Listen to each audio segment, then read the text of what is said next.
topic natin ngayon is finding the slope of a line given 2 points. Okay. Yung slope, alam na natin that it is the steepness of the line. Okay. Tapos, we have the slope which is rise over run. It is also equal to vertical change over horizontal change. When we say vertical change and then horizontal change, ito yung difference ng dalawang points. So, isusubtract natin yung coordinates ng 2 points. We also have the formula in finding the slope of a line. M is equal to y sub 1 minus y sub 2 all over x sub 1 minus x sub 2, or M is equal to y sub 2 minus y sub 1 all over x sub 2 minus x sub 1, where x sub 1 should not be equal to x sub 2. Ibig sabihin, itong denominators, hindi sila dapat magkapareho. Okay. Pareho lang naman sila. Ang difference lang nila ay itong una, y sub 1 ang inuna, ito y sub 2. Dali lang naman ma-memorize yan. Lalo na pagka nagpa-practice kayo palagi.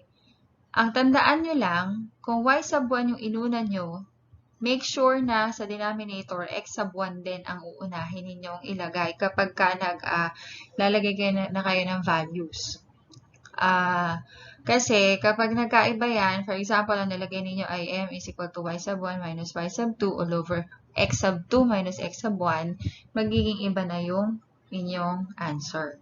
So, mas maintindihan ninyo sa discussion natin. Okay, so let us have number 1. The given points are 0.172 and 0.253. So, gamitin natin yung formula. M, kahit alin ha. So, ngayon gagawin natin yung dalawa. M is equal to y sub 1 minus y sub 2 over del y sub 1 ang inuna ko, x sub 1 dito, minus x sub 2. Tapos dito, gawin natin yung y sub 2 minus y sub 1 over x sub 2 minus x sub 1. Gawin natin pareho, and then tingnan natin kung pareho nang makukuha. So, lagyan na natin ang x sub 1 yan, y sub 1 para safe, x sub 2, y sub 2. Pero, as you practice, kahit tingnan nyo na lang yan, madali na lang.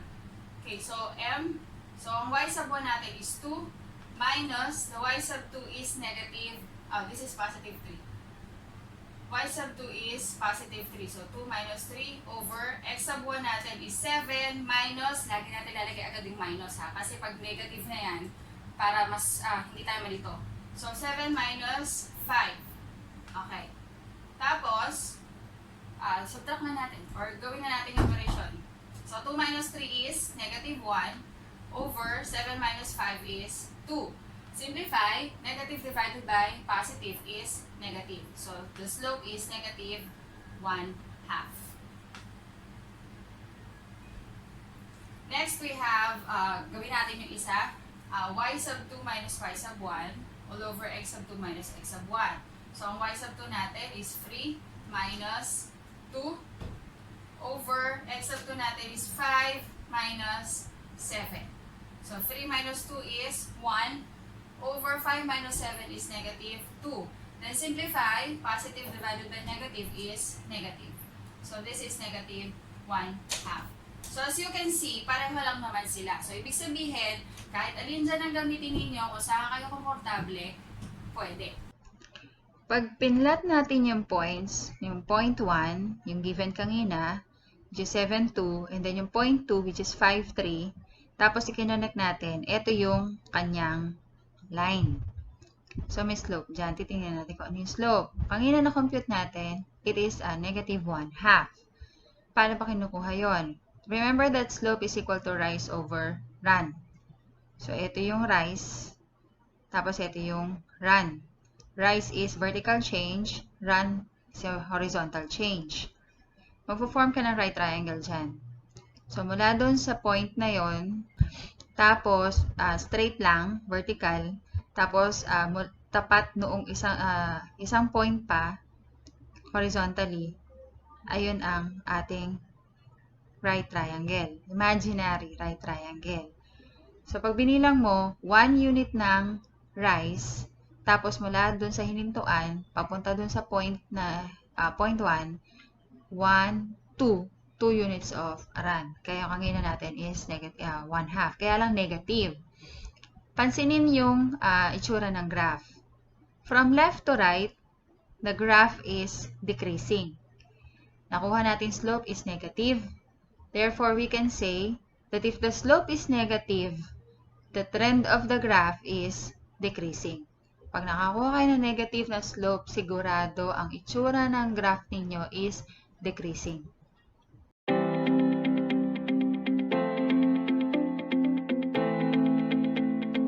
For number 2, we have 0.1, negative 2, 1, and 0.2 is negative 3, negative 4.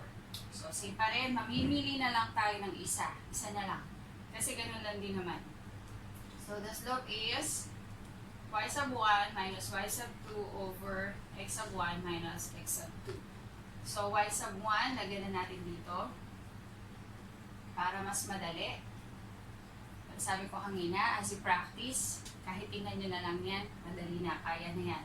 So, y sub 1 natin is 1 minus y sub 2 is negative 4. So, this is negative 4. X sub 1 is negative 2 minus x sub 2 is negative 3. Okay.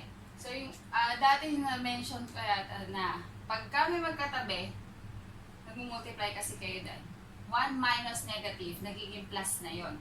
So, ito, dahil magkatabi yan, magiging plus na yan. So, magiging 1 plus 4, dahil negative times negative.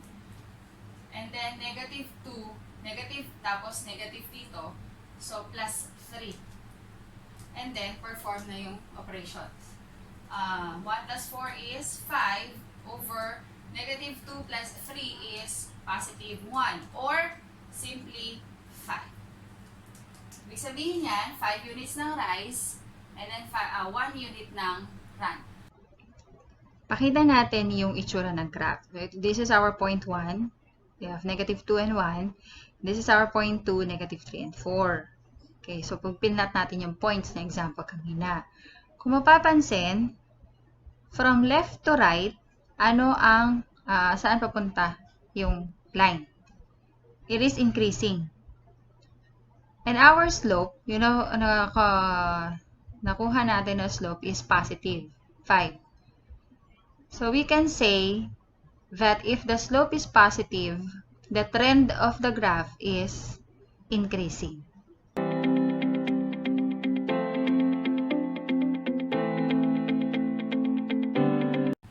For our third example, we have 0.1, 0, negative 1, and 0.2, 2, negative 1. Okay, so x sub 1, y sub 1, x sub 2, y sub 2. So, unahin naman natin yung y sub 2. So, y sub 2 minus y sub 1 over x sub 2 minus x sub 1. So, y sub 2 natin is negative 1 minus y sub 1 is negative 1 over 2 minus 0. Pwede kayong sumabay na magsagot. Baka mauna pa kayo sa akin. Therefore, ito, negative tsaka negative, so magiging plus na yan. So, negative 1 plus 1 over 2 minus 0 is 2. Negative 1 plus 1 is 0. Kamukha sila, pero magkaibalan sila ng sign, so 0 na yan. So, 0 over 2.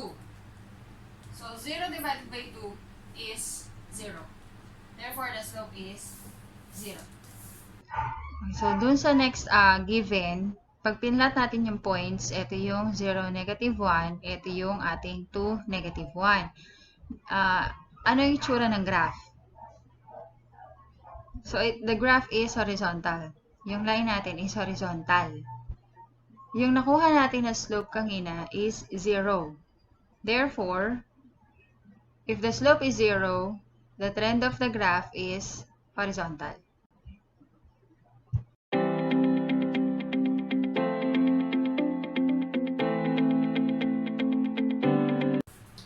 For our last given, we have 0.1 over 0.1 is 5, 2, and 0.2 is 5, 5 as a coordinates of 5, 5. Okay, so m is equal to y sub 1 minus y sub 2 over x sub 1 minus x sub 2. So this is x sub 1, y sub 1, x sub 2, y sub 2. Y sub 1 natin is 2 minus y sub 2 natin is 5. X sub 1 natin is 5 minus x sub 2 natin is 5 also. 2 minus 5 is negative 3. Over 5 minus 5 is 0. So, pagka ganyan, 0 yung kanyang denominator, yung kahanginan na sinabi natin that x sub 1 should not be equal to x sub 2. In this case, naging equal sila. So, naka-divide siya sa 0. Pag divide sa 0, kahit sa calculator, ang lalabas doon is error. So, ang magiging slope niyan, ang slope niyan is undefined.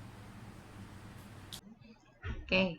Ngayon naman, pag pinlat natin yung points, this is 0.1, 5.2, and then 0.2 is 5.5. Ang itsura naman ng graph natin is vertical, straight, vertical. Kinukuha natin slope kanina is undefined.